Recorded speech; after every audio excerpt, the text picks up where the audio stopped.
सभी दर्शकों का स्वागत है इस विशेष कार्यक्रम में। और आज का ये कार्यक्रम बहुत खास होने वाला है। मैं निखिल सबलानिया नई दिल्ली से, और मेरे साथ हैं माननीय रमेश भंगी जी। सर, जय भीम, जय भारत, नमो बुद्धाय, जय जय भीम, जय वाल्मीकि जी, भारत, जय जय संविधान। गुरुदेव, जी जी जय जी। जोहार। जय ये बड़ा जी। खास कार्यक्रम है। मैंने रमेश सर को बताया नहीं कि इस कार्यक्रम में क्या है। इस कार्यक्रम में 5 सवाल है, और देश के हर व्यक्ति, देश का हर नागरिक जो कि इस बात में रुचि रखता है कि डेमोक्रेसी, प्रजातंत्र, लोकतंत्र, लोकशाही, या मैंने नाम दिया है लोक शासन, वो क्या है और उसको सफल बनाने के लिए क्या जरूरी है। इस पर मैं रमेश सर से 5 सवाल पूछूंगा सर, और आपके पास 4 से 5 मिनट का समय है जिसके भीतर आपको जवाब देना है। ये सारे सवाल डॉक्टर अंबेडकर जी से वॉल्यूम्स नंबर 17 भाग 3 के राइटिंग एंड स्पीचेस के पृष्ठ संख्या 474 से शुरू, 472 पे शुरू होता है। और ये 22 दिसंबर 1952 को डॉक्टर अंबेडकर जी ने पूना के डिस्ट्रिक्ट लॉ लाइब्रेरी में उनको आमंत्रण मिला था, और वहां पर उन्होंने एक भाषण दिया था जिसमें उन्होंने जो विषय चुना था वह चुनना था कि क्या चीज जरूरी है लोकतंत्र के लिए, लोकतंत्र को सफल बनाने के लिए। सब नागरिक, सब देश के लोग जरा ध्यान से सुनिएगा। 5 सवाल होंगे। पहला एक 6 सवाल होंगे। पहला लेकिन सवाल, उसके लिए आपको 2 मिनट का समय, ठीक है सर? आप अपने हिसाब से दीजिएगा। सबसे पहले जी। डॉक्टर अंबेडकर जी अपनी एक परिभाषा देते हैं डेमोक्रेसी की। वो कहते हैं कि my definition of democracy is a form and method of government whereby revolutionary changes in the economic and social life of the people brought about without bloodshed। यानी कि दर्शकों को समझाता हूं, डॉक्टर अंबेडकर कहते हैं कि मेरे लिए प्रजातंत्र वो है, या मेरे लिए लोक शासन वो है जिसमें ऐसे तरीके हो सरकार के, जहां पर जो क्रांतिकारी बदलाव है, जो प्रमुखता देश की अर्थव्यवस्था और सामाजिक जीवन से जुड़े होते हैं, उनको बिना किसी ब्लडशेड यानी बिना किसी खून खराबे के लेकर आया जाए। सर, आपका क्या कहना है इस पर? देखिए, डेमोक्रेसी जो हम मोस्टली जो हमें पढ़ाया गया है, ये क्या था। डेमोक्रेसी का मतलब है कि जनता का शासन जनता के द्वारा जनता के लिए, आम आदमी के लिए, पब्लिक के लिए। तो हमारे संविधान में जो पहला लिखा हुआ है वो है we the people. We the people of India का मतलब है इंडिविजुअल, देश के हर नागरिक का सामाजिक, आर्थिक और शैक्षणिक, मतलब सभी तरह से जो एक डिग्निटी, एक गरिमापूर्ण जीवन जीने का जो एक अ, तरीका है जिसे वो एक गरिमापूर्ण जीवन जी सके, ऐसी व्यवस्था डेमोक्रेसी है। हो गया मेरा सब उत्तर। इसमें वो कहते हैं कि डेमोक्रेसी के अंदर ब्लड शेड नहीं होना चाहिए, यानी खून खराबा नहीं होना चाहिए। लेकिन हम तो देखते हैं कि हाँ, नहीं हमारी डेमोक्रेसी में बाहुबल बहुत ज्यादा व्याप्त है। तो क्या हमारी डेमोक्रेसी, ये नहीं डेमोक्रेसी सही है? नहीं, उनका देखिए, उन्होंने कहा कि ये क्रांतिकारी परिवर्तन है। क्रांतिकारी परिवर्तन है, उसके संदर्भ में उन्होंने ब्लड सेड बोला है। चूंकि जो क्रांति हुई थी 1917 में, जो बोल्शेविक क्रांति हुई, उसमें तो खून खराबा हुआ। दुनिया में जितनी भी क्रांतियां हुई है, क्रांति का मतलब खून खराबा ही माना जाता है। लेकिन डॉक्टर अम्बेडकर कहते हैं कि ये डेमोक्रेसी वो है कि क्रांतिकारी परिवर्तन तो होगा, लेकिन उसमें ब्लड सेड नहीं होगा। ये वो कहना चाहते हैं कि सामाजिक जो परिवर्तन है वो तो क्रांतिकारी होगा, लेकिन उसमें खून खराबे का कोई स्थान नहीं होगा। यानी एक, जैसे कि आम धारणा है कि वो वैचारिक क्रांति होगी, लोगों के मन परिवर्तन होंगे, इस तरह से लोगों में एक अच्छी अच्छी विचारधारा आएगी, समाज में एक भाईचारे की भावना रहेगी, लेकिन क्रांति नहीं हो। क्रांतिकारी व्यवस्था होगी, क्रांतिकारी परिवर्तन होंगे, लेकिन ब्लड शेड के बिना। जी। तो यहां से मैं सबसे पहला प्रश्न शुरू करता हूं, जो कि डॉक्टर अंबेडकर जी ने बताया कि लोक शासन की जो शर्त हो, उस शर्त के अंदर उन्होंने पहली शर्त बताई है। वो ये कहते हैं कि अगर समाज के अंदर गहरी असमानता होती है, और अगर यदि एक दबी हुई वर्ग होता है, तो फिर हमारी जो लोकशाही है, ये लोक शासन है, वो सफल नहीं हो सकता। वो कहते हैं कि ऐसा नहीं होना चाहिए कि एक ही वर्ग को सारी सुविधाएं मिल जाएं और बहुत अलग अलग जो वर्ग है वो दबे हुए रहे। इसके लिए वो कहते हैं such a division, such an organization of a society has within itself the germ of a bloody revolution. कि अगर ऐसी समाज है जहां पर असमानताएं हैं, तो उसके अंदर खूनी क्रांति के बीज होते हैं। इसलिए वो कहते हैं a house divided against itself can not stand.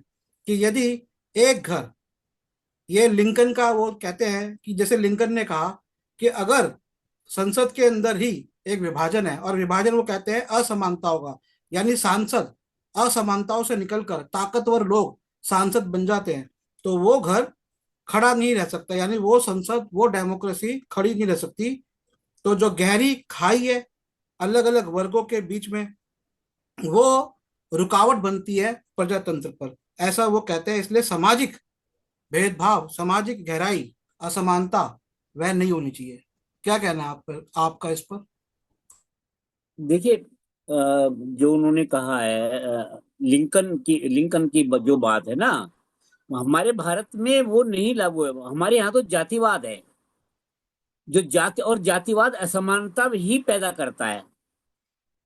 असमानता का नाम ही जातिवाद है। यहाँ तो एक जो एक दो तीन लेयर नहीं है, यहाँ तो सैकड़ों हजारों लेयर है, और एक दूसरे को दबाने वाली है। हर हर जाति एक दूसरे को दबाने वाली है। यहाँ तो असमानता ही है। डेमोक्रेसी लिखित रूप में है, और प्रशासन में भी कोशिश की जा रही है, लेकिन जो वास्तविक जो चाहत थी कि डेमोक्रेसी होने से समाज में सब तरह की समानता, समता आएगी, सामाजिक आर्थिक, और वो किसी भी तरह की जो है वो समानता समता नहीं आई है, क्योंकि हमारा समाज तो है ही असमान। और वैसे देखा जाए ना, जैसे इतिहास के अगर हम देखें, तो मानव सभ्यता के इतिहास में ये 75 साल का समय, 50 में लागू हुआ संविधान, तो 75 साल ही हुए हैं। तो 75 साल का समय तो एक मामूली, इसे हम सेकंडों में मान सकते हैं। तो इतनी बड़ी ये अभी इतना ज्यादा समय नहीं हुआ है। तो इस मैं तो आशावादी हूँ इस मामले में कि फ्यूचर में हो सकता है धीमे धीमे करके ये हो जाए। लेकिन वर्तमान में जो हम जी रहे हैं, वर्तमान में जो हम देख रहे हैं, उसमें तो संसद में इतनी समानता हो गई है कि जबरदस्त। वहां तो मेरे ख्याल एक ही वर्ग का आधिपत्य हो गया है। असमानता का मतलब है वहां पूरा एक तरफा ही है। जो जो भी वहां जा रहा है, सबके सब मेरे ख्याल ऐसे वर्ग के लोग हैं, वो आर्थिक रूप से इतने संपन्न लोग पहुंच गए हैं कि उन्हें आम आदमी का तो पता ही नहीं है भाई। तो यहाँ की संसद तो पूर्णतः असमानता से भरी है। थोड़ा सा ऐसा लग रहा है कि जी। मैंने असमानता वाली बात बोली है, जी। लेकिन वहां जो लोग गए हैं वो इस असमानता समाज में है, लेकिन वहां एक तरह एक समान लोग पहुंच गए हैं। संसद में एक तरह के लोग हैं, और एक देश ही वर्ग में के पहुंच गए हैं। एक ही वर्ग से पहुंच गए हैं, संपन्न वर्ग से पहुंच गए हैं। उनकी जाति कोई भी हो सकती है, लेकिन ये हम्म, कोई अच्छा मतलब डेमोक्रेसी का अच्छा, डेमोक्रेसी नाम की डेमोक्रेसी है। दूसरी स्थिति के ऊपर मैं आता हूं, जो दूसरी शर्त डॉक्टर अम्बेडकर जी कहते हैं, वो कहते हैं कि डेमोक्रेसी के अंदर एक स्ट्रांग अपोजिशन होना चाहिए। और ये स्ट्रांग अपोजिशन के बारे में वे कई सारी बातें बताते हैं। मैं बताना चाहता हूं कि शुरुआत में डॉक्टर अम्बेडकर जी ने एक जगह उदाहरण दिया कि अपोजिशन का मतलब क्या होता है। वो कहते हैं कि एक समय ब्रिटिश पार्लियामेंट में एक प्रथा चलती थी कि जब हाउस डिवाइड होता था, हाउस यानी संसद जब बटा होता था, और एक तरफ मेजोरिटी होती थी और एक तरफ माइनॉरिटी यानी अपोजिशन, जो कि कम मात्रा में होता था, तो ये रूल था कि मेजोरिटी वाले वहां जाएंगे माइनॉरिटी वालों के पास, उनको मनाएंगे, मतलब उनको अपनी बात समझाएंगे और उनको अपने पक्ष में लेकर आएंगे। यानी कि अपोजिशन को मानना पड़ेगा। और उसके साथ डॉक्टर अम्बेडकर जी ने यह भी बताया, और जो फिर हमारे यहाँ भी लागू हुआ, कि एक अपोजिशन का नेता बहुत जरूरी होता है, उसकी तनख्वाह होनी चाहिए, उसका ऑफिस होना चाहिए, उसके सचिव होने चाहिए। इसमें डॉक्टर अंबेडकर जी कहते हैं कि democracy means A veto of power, यानी कि ना कहने की शक्ति। अगर डेमोक्रेसी में ना कहने की यानी अपोजिशन की शक्ति है। और डेमोक्रेसी जो है वो इसीलिए हेरिडिटी रूल से अलग है, यानी वंशानुगत जो राज चलता था उससे अलग है। रजवाड़ों का या मुगलों का जो भी राज भारत में चल रहा था उससे वो अलग है।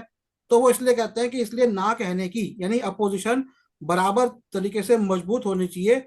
और फिर इसी पे वो आगे कहते हैं कि देयर इज नो परपेचुअलिटी, कि कोई भी ये नहीं कि एक बार आ जाए और बनता जाए। इस पे बहुत सारे और, इस पे और भी एग्जांपल डॉक्टर अंबेडकर जी ने और जगह दिए है।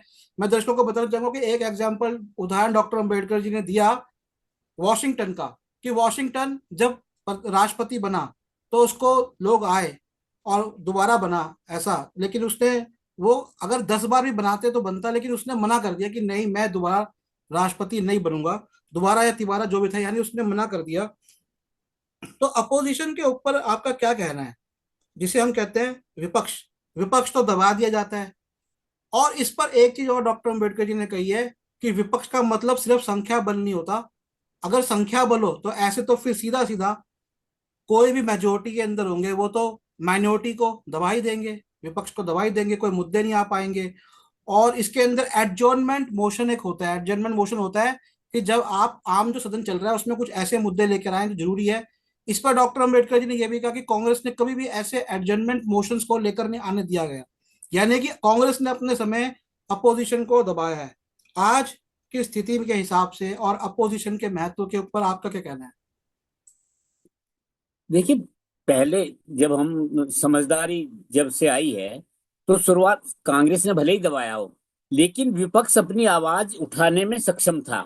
अभी हम पिछले दिनों देख रहे हैं कि जब भी कोई बिल लाया जाता है, जब भी कोई नए नया कानून बनाने की बात आती है, कुछ डिसीजन लेने की बात आती है, तो विपक्ष को जबरदस्ती बाहर कर दिया जाता है। मार्शल तक का उपयोग किया जाता है, उन्हें बाहर फेंक दिया जाता है। और राहुल गांधी का उदाहरण है ही कि उसे तो वो करने बाहर निकालने के लिए उनके पास क्या किया गया था वो याद नहीं आ रहा, मतलब उन्हें बाहर ही निकाल दिया था। बाद में फिर सदस्यता वो रद्द कर दी सदी, बाद में आए। सदस्यता ही रद्द हाँ, कर दी। उनकी सदस्यता सदस्यता ही रद्द कर दी थी। तो ये विपक्ष को समाप्त करने का इससे बड़ा उदाहरण क्या हो सकता है? फिर वो दोबारा आए। तो ये जो आपने वीटो पावर का बात बताई ना, तो भाई विपक्ष किस लिए होता है? जो सत्ता पक्ष किसी गलत काम करता है, उसका क्या कहते हैं, उसका करेगा वो विरोध करने के लिए। तो ये विरोध करने के लिए ही होता है। देखिए, जब क्या होता था, जब कांग्रेस थी, कांग्रेस का शासन था, तो बीजेपी खूब विरोध करती थी। और बीजेपी के लिए एक शब्द चल गया था कि इन्हें तो विरोध ही करना है। एक बार अटल बिहारी वाजपेयी जी थे, तो वो ऐसा शब्द बोल गए थे कुछ, कि मानो कि वो सत्ता में थे, और ऐसा ऐसा कुछ बोले मानो कि वो विपक्ष में बैठे हों। तो उन्हें ऐसी आदत थी, विरोध करने की आदत थी। तो ये इससे सिद्ध होता है कि उन्हें विरोध करने का पूरा पूरा अधिकार दिया गया था। और अभी जो हम पिछले दिनों देख रहे हैं, विपक्ष की आवाज को दबाने, देखिए सदस्य संख्या बिल्कुल कम है, लेकिन वो आंकड़ों का ऐसा खेल खेलते हैं, सदन खाली पड़ा हुआ है। पिछले दिनों वो तो किसान बिल थे, 3 किसान बिल थे ना, उनके मामले में यही तो हुआ था कि संसद खाली पड़ी हुई है, इतने छोटे से लोगों में नहीं, उसी की कैलकुलेशन करके उसी से वो पास करा लिए। फिर बाद में नहीं, वो उनसे वापस जाना पड़ा। तो इस तरह से विपक्ष तो देखिए, पिछले 10-11 सालों में हम देख रहे हैं, विपक्ष तो इस तरह से कर दिया गया है कि उसकी आवाज ही बंद कर दी है। अगर वो बोलते हैं तो उन्हें बाहर निकाल दिया। तो विपक्ष का होना तो अनिवार्य है भाई। एक ही पक्ष रहेगा तो सत्ता पक्ष जो है अपनी मनमानी करेगा। तो इसलिए विपक्ष का होना जरूरी है, विपक्ष की पूरी पावर होनी चाहिए। अभी आपने बताया कि जैसे विपक्षी दल के नेता को ये पूरा वो मिलेगा, ऑफिस मिलेगा, ये सब चीजें मिलेगी। तो विपक्ष के नेता का तो महत्व होना चाहिए। तो मुझे लगता है आजकल जो विपक्ष के नेता का जो महत्व है ना, वो सिर्फ एक कागजी हो गया है। उनकी बातों पे कोई, उनकी जो सुझाव है या जो कुछ भी वो कहते हैं उस पे कोई ध्यान नहीं दिया जाता। जी। जी। अब मैं तीसरा सवाल पूछता हूं आपसे, और जो ये तीसरी शर्त डॉक्टर अम्बेडकर जी कहते हैं प्रजातंत्र के लिए, डेमोक्रेसी के लिए, लोक शासन के लिए होनी चाहिए, वो कहते हैं there should be equality in law and administration. कि केवल हम्म। कानून के अंदर समानता ऐसा लिख देने से कुछ नहीं होता, एडमिनिस्ट्रेशन के अंदर समानता होनी चाहिए। इसके लिए वो ये कहते हैं, जैसे मान लीजिए अगर एक ही पार्टी के लोग के कुछ समर्थक है और वो व्यापारी है और वो जाएंगे और मान लो लाइसेंस देना है, तो पार्टी किसको देगी लाइसेंस? जाहिर सी बात है कि वो उनको देगी। कई बार पार्टी कह देगी नहीं दोनों बराबर है, ऐसा करके भी वो रोक सकती है। तो ये जो समानता है प्रशासन की, इसमें एक और उदाहरण डॉक्टर अम्बेडकर जी ने दिया, लॉर्ड लिनलिथ गो का। लॉर्ड लिनलिथ गो, हाँ ये शायद आई थिंक उस समय के गवर्नर थे। हाँ। तो ये ही एक ऐसे गवर्नर जनरल है जिनके नाम पर भारत में कोई जगह नहीं है। जब डॉक्टर अंबेडकर जी पीडब्ल्यूडी मंत्रालय में थे और दिल्ली के ऊपर एक पानी साफ करने का जो, जिसे पुल बोल देते हैं लोग, बराज जिसे बोलते हैं, वो बना रहे थे, तो उनका सेक्रेटरी उनके पास आया और इस पर डॉक्टर अंबेडकर जी ने दूसरे फॉरेन ऑफिसर से कंसल्ट किया और फॉरेन ऑफिसर ने कहा कि नहीं ये गलत है, हम ऐसा नहीं करेंगे। तो गवर्नर के नाम पर भी उसका, बराज का नाम नहीं रखा गया। यानी एडमिनिस्ट्रेशन ने उस समय, डॉक्टर अंबेडकर जी के समय, एक गवर्नर का नाम, गवर्नर जैसे आज का मान लीजिए राष्ट्रपति है, इतनी स्ट्रेंथ एडमिनिस्ट्रेशन की होनी चाहिए, एग्जीक्यूटिव बॉडी की होनी चाहिए कि वो सरकार के ऊपर भी, सरकार का उस पर कोई दबाव ना डले। आज तो ये होता है एक ही अफसर के एक ही दिन में तबादले कर दिए जाते हैं, हाथ कांपते हैं अफसरों के, सरकार के खिलाफ कुछ बोल नहीं सकते, किसी मंत्री को अरेस्ट नहीं कर सकते। पूरी प्रशासन, ईडी, सीबीआई, रॉ, सब सरकार के नतमस्तक है। ये क्या है? ये डेमोक्रेसी है? ये तो शर्त पूरी नहीं हो रही डेमोक्रेसी की। क्या कहना है आपका इस बारे में? नहीं, देखिए बिल्कुल आपने सही बात कही है कि डेमोक्रेसी का मतलब है कि व्यक्ति, देखिए संविधान में सबके कार्य निर्धारित हैं। हर व्यक्ति का, क्लर्क का चपरासी से लेके हाईएस्ट ऑफिसर तक के, राष्ट्रपति तक के, सबके काम निर्धारित हैं। तो भाई काम निर्धारित हैं, किसको क्या करना है संविधान में स्पष्ट उल्लेख है। उसके बाद जो संविधान के अंतर्गत जितने नियम कायदे बनाए गए हैं उनमें उनका पूरा डिटेल दिया गया है, कौन व्यक्ति कैसे काम करेगा। तो काम करने में किसी को कोई प्रॉब्लम नहीं है। लेकिन जो ऊपर के अधिकारी हैं, अधिकारी के ऊपर एक और अधिकारी, एक और अधिकारी है, तो वो लोग उस काम को करने नहीं दे रहे उनको। तो ये डेमोक्रेसी कहाँ रही फिर? डेमोक्रेसी का मतलब है कि मुझे काम सो, जैसे कि फॉर एग्जांपल ये समझिए कि एक टाइपिस्ट को 1700 कुछ, 2-2.5 हजार वर्ष या 1700, मुझे नंबर एग्जैक्ट नंबर याद नहीं है, कि उसे एक दिन में इतने इतने वर्ष करने हैं। उसके उसके लिए निर्धारित है। एक ऑफिसर के लिए भी एक इतनी फाइलें निपटानी है। तो भाई आप उसे कहेंगे कि आप एक ये फाइलें मत निपटाओ, आप सिर्फ एक ही फाइल निपटाओ। तो उस पे ऐसा नियंत्रण नहीं होना चाहिए। उस किसी भी कर्मचारी के ऊपर, अधिकारी के ऊपर नियम का, कानून का नियंत्रण होना चाहिए, व्यक्ति का नियंत्रण नहीं होना चाहिए। तो व्यक्ति का नियंत्रण जब हो जाएगा कि आप ऐसे काम करो, तो फिर डेमोक्रेसी कहाँ रह गई? डेमोक्रेसी का मतलब है कि जो काम निर्धारित है आपका, आपके ऊपर जो कानून जो आपको कहता है करने के लिए, वही काम करना है, ये डेमोक्रेसी है। और वो पहले से ही निर्धारित है कि काम कैसे करने हैं। तो ऐसी अगर उसे जो हमारा निर्धारित जॉब है, जो निर्धारित काम है, एक बनाया गया है रूल रेगुलेशन, उसके अनुसार काम करने दिया जाए तो ही डेमोक्रेसी है। जब व्यक्ति को कहा जाएगा कि आप नियम के अनुसार काम मत करो, जो मैं कह रहा हूं वो काम करो, तो फिर डेमोक्रेसी कहाँ रही? मैं एक एग्जांपल बता दूं, हमारे ऑफिस में एक बार एक अधिकार, एक डायरेक्टर होता है हमारे ऑफिस में, जिस जहां से मैं रिटायर हुआ, उसका जो सीनियर मोस्ट होता है, जो कंट्रोलिंग अथॉरिटी है, वो डायरेक्टर होता है। डायरेक्टर ने कहा कि ऐसा करो, कुछ उन्होंने मतलब जो नियम के विरुद्ध कुछ करने के लिए कहा कि ये लिख के लाओ। उसने कहा कि सर ये तो नियम में नहीं है। उसने कहा मैं कह रहा हूं, मैं डायरेक्टर हूं। उसने कहा कि सर देखिए, वो व्यक्ति था सिर्फ क्या बोलते हैं, क्लर्क, हेड क्लर्क था वो। हेड क्लर्क ने उसे कहा कि सर आप डायरेक्टर हैं तो आप लाल किला नहीं बेच दोगे। ये हमारे काम करने के दौरान की बात है, जिस समय में 99 से 2018 तक जहां मैं काम कर रहा, उस व्यक्ति को मैं जानता हूं, उससे मैं मिला। उसने बताया कि मैंने कहा कि सर आप डायरेक्टर हैं तो आप लाल किला नहीं बेच दोगे। तो ये जो चीज है, ये जो पावर कहाँ से मिली उसे, उनके काम के निर्धारण से मिली कि मेरा क्या काम है। उसने कहा कि सर आप खुद ही लिख लो, आप खुद ही लिख के दे दो। तो कहने का मतलब ये है कि डेमोक्रेसी का मतलब है कि आपके काम निर्धारित है। अब क्या हो रहा है कि एक व्यक्ति एक जगह से आदेश आ रहा है कि आप ये कर दो, ये कर दो, वो कर दो, ऐसे कर दो। भाई, जो काम हमारे निर्धारित हैं, जो हमारे नियमों में काम है, सरकारी सरकारी जो काम करने की जो हमारी पद्धति है वो पहले से निर्धारित, उसके अनुसार तो काम ही नहीं हो रहा। तो इस तरह से हम कह सकते हैं कि डेमोक्रेसी इन एक्शन नहीं है, डेमोक्रेसी ऑन पेपर है, डेमोक्रेसी इन एक्शन नहीं है। ये हम देख रहे हैं और महसूस भी कर रहे हैं।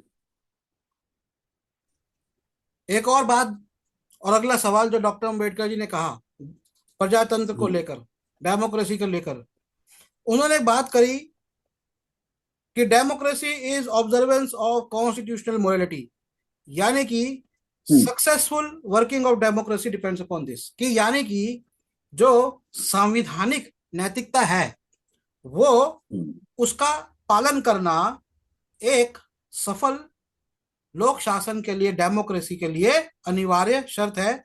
और ये बताते हुए डॉक्टर अम्बेडकर जी ने बताया, और वो कहते हैं कि बहुत से लोग कहते हैं कि संविधान बदलना चाहते हैं, वो कहते हैं संविधान तुम बदलना तो चाहते हो, मैं तुम्हारे साथ हूं, लेकिन संविधान सिर्फ एक ढांचा है, और सिर्फ उस ढांचे को बदलने से कुछ नहीं होगा, इसके अंदर जो आपकी नैतिकता है वो महत्वपूर्ण है। इसी में उन्होंने वॉशिंगटन का बताया कि वॉशिंगटन जब दोबारा दूसरी बार के बाद लोग चाहते थे कि वो फिर बने, तो उन्होंने अपना पद त्याग दिया। और वॉशिंगटन ने क्या कहा? वॉशिंगटन ने कहा, माय डियर पीपल, मेरे प्रियजनों, you have forgotten the purpose for which we made this constitution, कि तुम भूल गए कि हमने किस उद्देश्य के लिए ये संविधान बनाया था। We made this constitution because we did not want a hereditary monarchy and we did not want a hereditary rule और ए डिक्टेटर, कि हमने ये संविधान बनाया था कि हमें वंशानुगत वंशवाद नहीं चाहिए, हमें एक डिक्टेटर नहीं चाहिए। और अब आप ये भूल गए कि अगर आप मुझे बनाओगे बार बार तो मैं भी वो बन जाऊंगा, डिक्टेटर जैसा बन जाऊंगा, और आगे भी ऐसा ना हो। और ऐसा ही एक और किस्सा था कि जब इंग्लैंड के राजा को रूल्स के हिसाब से शादी करनी थी, रूल्स से अलग जाकर, तो उस समय इंग्लैंड के प्राइम मिनिस्टर की चली कि जो रूल है, कॉन्स्टिट्यूशन के रूल है, उसके हिसाब से, यानी राजा के ऊपर संविधान। आज सब संविधान हाथ में लेके घूम रहे हैं, संविधान चर्चा, संविधान संविधान संविधान, लेकिन संवैधानिक नैतिकता किसमें है? इस शर्त के बारे में आप क्या कहेंगे? ये शर्त पूरी हो रही है कि आज प्रजातंत्र के अंदर? बिल्कुल भी पूरी नहीं हो रही है। मैं तो ये कहता हूं कि व्यक्ति बार बार पद पे, बार बार मंत्री पद पे, बार बार नेता के एमपी एमएलए मंत्री क्यों बनना चाहता है कोई व्यक्ति? भाई, डेमोक्रेसी है तो डेमोक्रेसी देश के लिए काम करो ना। व्यक्ति ये समझ में नहीं आ रहा कि वो बार बार क्यों बार बार प्रधानमंत्री बनना चाहता है। इंदिरा गांधी को भी यही था, वो भी 3 बार प्रधानमंत्री बन गई, बार बार एक ही व्यक्ति। मैं कह रहा हूँ कि जैसे आपने जॉर्ज वाशिंगटन का उदाहरण दिया, कि व्यक्ति ये क्यों नहीं कह देते कि भाई अब आप करो, आप संभालो। क्यों अपने आप को, भाई परिवारों में भी तो लोग सोचते हैं जब कि भाई चलो आप संभाल लेना। लेकिन ये परिवार नहीं है, ये देश है। आगे वो उसका परिवार, वो उसका बेटे बेटे को नहीं मिलेगा। समाज में हर व्यक्ति जिम्मेदार व्यक्ति होते हैं, समाज में जो जिम्मेदार है उनको आ जाने दो। भाई, देश को आप ऐसा क्या आपके अंदर सुरखाव के पर लगे हैं कि आप बार बार आके उस देश को क्यों चलाना चाहते हो? समझ में नहीं आता। क्यों, ऐसी क्या चीज है कि आपको ये लगता है कि मैं ही देश को चला सकता हूं? देश को पहले भी बहुत सारे लोग चला रहे हैं। तो ये भ्रम पालना कि मैं, लेकिन ये भ्रम थोड़ा ही है, ये तो स्वार्थ है पक्का। स्वार्थ जो है, तरह तरह के स्वार्थ हैं, जिन्हें जिन्हें गिनवाना जो है मेरे ख्याल है बेवकूफी की बात होगी। जो सब जानते हैं कि किस तरह के स्वार्थ जुड़े हुए हैं।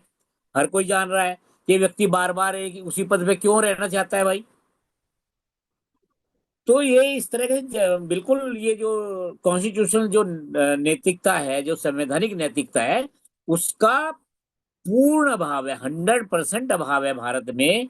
कि एक व्यक्ति बार और अपने पद को पुनः हासिल करने के लिए ऐसी तिकड़में लगाते हैं कि जो बिल्कुल अमानवीय तिकड़में लगाते हैं। इतनी घटिया, जो जिन्हें अब क्या बताएं, ऐसे कोई शब्द भी उचित नहीं है उनके लिए। जितनी घटिया हरकतें अपनाई जा रही है बार बार वहीं पे आने के लिए। तो ये तो इनएक्शन तो नहीं है, इस डेमोक्रेसी जो है संवैधानिक स्थिति में जो है कतई संवैधानिक नैतिकता का पूर्ण अभाव है भारत में। जी, तो इस एक भी मापदंड व्यक्ति ऐसा नहीं मिला। हाँ नहीं, मापदंडों पे खरा नहीं, पर कोई नहीं उतरा बार बार। बहुत दुखद बात है ये भारत के लिए। जी, इसी से जुड़ा हुआ एक और सवाल है। एक और शब्द डॉक्टर अम्बेडकर जी कहते हैं प्रजातंत्र के लिए, हम्म। लोक शासन के लिए, हम्म।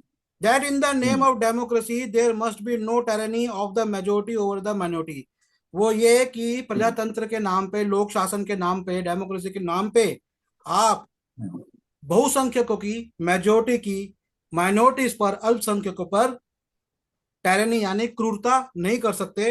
इस पे वो एक उदाहरण देते हैं और साथ में ये भी कहते हैं कि ऐसा नहीं होना चाहिए, the minority is not being hurt और the minority is not being hit below the belt. यानी माइनॉरिटी को आपको हर्ट नहीं करना है, उनको दुख नहीं देना, हमको उनको प्रहार नहीं करना है, और उसको बिलो द बेल्ट यानी इतना नीचे गिर के उनको प्रहार नहीं करना है।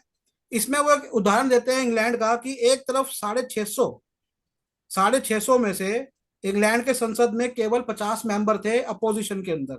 ये वो उदाहरण देते हैं, और मिस्टर बाल्डविन जो है वो प्राइम मिनिस्टर थे। लेकिन वो आगे कहते हैं हम्म। कि मैंने नहीं देखा कि कभी भी उनको रोकने से, यानी 650 में से अगर एक तरफ 600 थे और एक तरफ 50 थे, कभी उनको रोकने से, बोलने से रोका गया।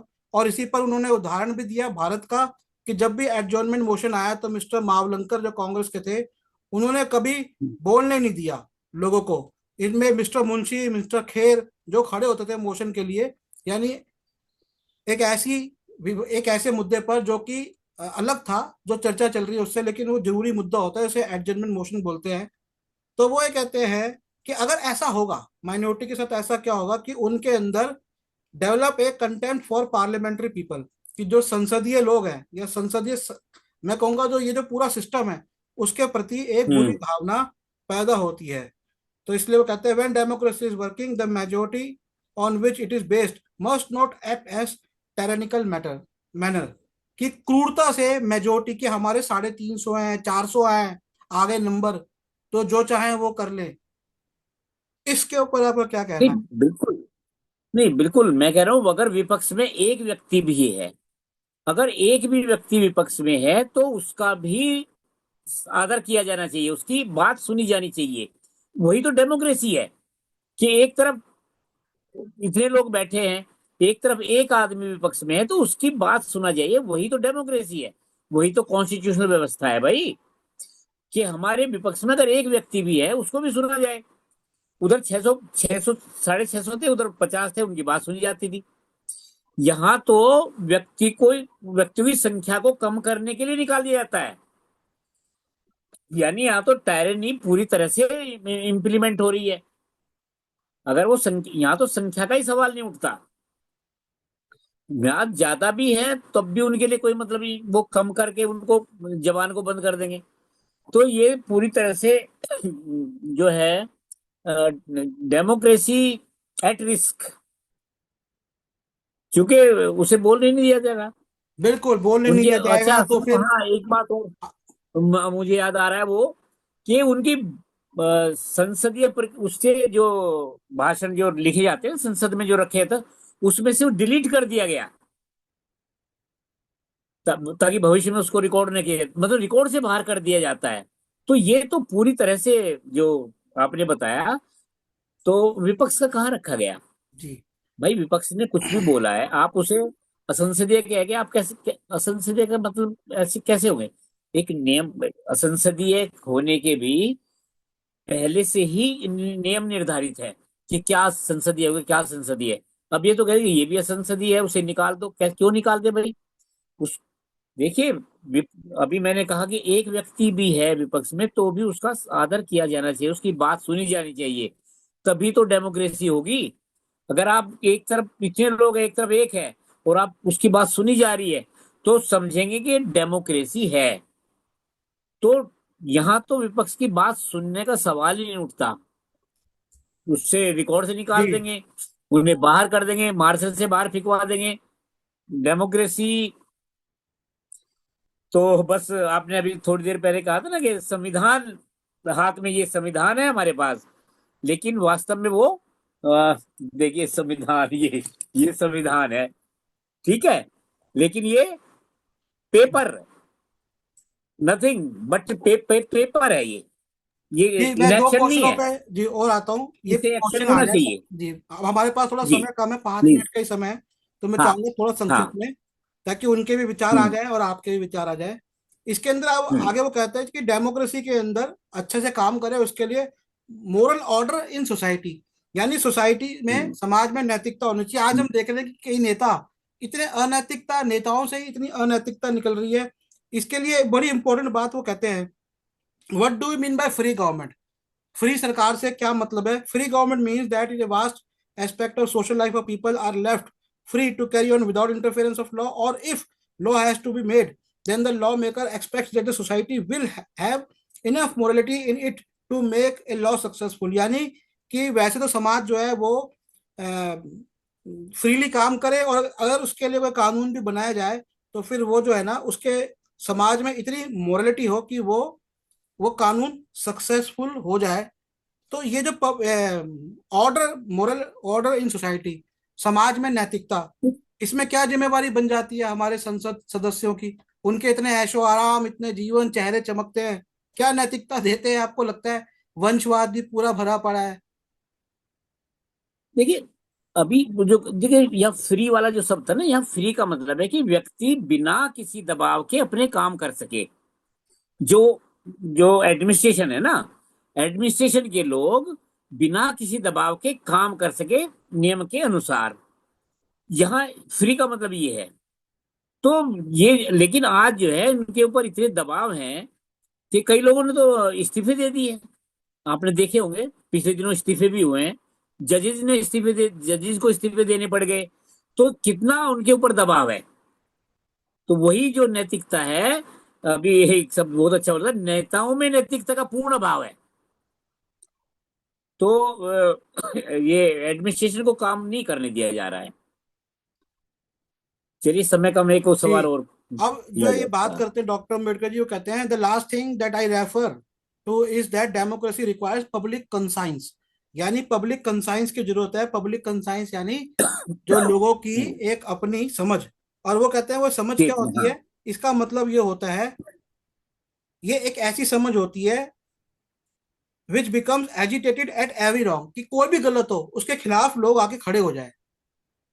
बिल्कुल। आपको लगता है ऐसी समझ है भारत में पैदा हो पा रही है? देखिए, कि कोई भी भारत नो देखिए, मैटर हुई सफर, कि कौन कौन हाँ, किसके ऊपर हो रहा है। अभी मैंने देखा कि जो देखिए, हुआ, सफरिंग हुई हवाई जहाज के अंदर, हुआ बहुत दुख हुआ, लेकिन उतनी सफरिंग तब नहीं दिखती जब रेलवे में होती है। शहर में किसी लड़की का बलात्कार हो जाए तो उतना दुख लोगों को तब नहीं दिखता, पब्लिक कंसाइंस तब नहीं दिखती, जब गांव के अंदर ऐसा हो जाता है। तो ये विडंबना तो है ही हमारे उसके अंदर। इस पे क्या कर रही है? देखिए, ये कंसाइंस की जिसकी बात की है ना, ये समझ, चेतना, ये पूरे समाज में एक साथ तो नहीं होती, लेकिन जिनके अंदर होती है, ये उनका कर्तव्य बनता है कि वो आवाज को उठाएं। लेकिन आज की प्रॉब्लम ये हो रखी है कि जो लोग आवाज उठाने वाले हैं, देखिए, पूरे समाज का प्रतिनिधित्व जो है, चेतनशील लोग, जागृत लोग, समझदार लोग की संख्या कम होती है। जो पूरे बहुत बड़े वर्ग का प्रतिनिधित्व करते हैं, वो समाज में, जिन्हें हम सोशल वर्कर भी बोल सकते हैं, एक्टिविस्ट भी बोल सकते हैं, वो लोग आवाज उठाते हैं। तो उन लोगों की आवाज को ही बंद कर दिया गया है। सर आरटीआई एक्टिविस्ट मार दिए जाते हैं, और आरटीआई मर्डर हो बहुत जाते सारे, हैं, तो एक देखिए, एक जगह तो एक वो शादी ब्याह में मतलब उसको नाले में, चैनल उसे बैन कर गटर दिए में जा डाल दिया था। चैनल बैन कर दिए जाते हाँ, हैं, तो पत्रकारों को मार दिया चैनल जाता है। बैन कर दिए जाते कैसे हैं। पब्लिक कंसाइंस तो बनेगी? कैन गलत के खिलाफ कैसे हाँ, तो आवाज उठेगी? नहीं, पब्लिक तो आवाज जागृत कर रही है, लेकिन पब्लिक की आवाज को सुना ही नहीं जा रहा ना भाई। पब्लिक तो आवाज उठा रही है।